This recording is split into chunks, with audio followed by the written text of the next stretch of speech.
The National Weather Service in Chicago has issued a special marine warning for nearshore waters from Michigan to Calumet Lake, nearshore waters from Calumet Harbor to Michigan City, open waters from Winthrop Harbor to Michigan City out to mid-lake until 7:30 p.m.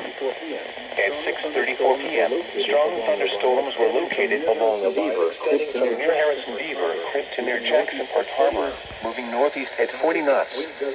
Hazard, wind gusts to 40 knots and small hail. Source, radar.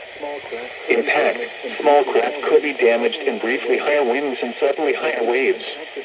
Locations impacted include Harrison Beaver, Crib, Calumet Harbor, Michigan City, Indiana Harbor, Burns Harbor, Belmont Harbor, Marina Shores Edu Harbor, 59th Street Marina, Hammond Marina, Jackson Park Harbor, and Deuceable Harbor.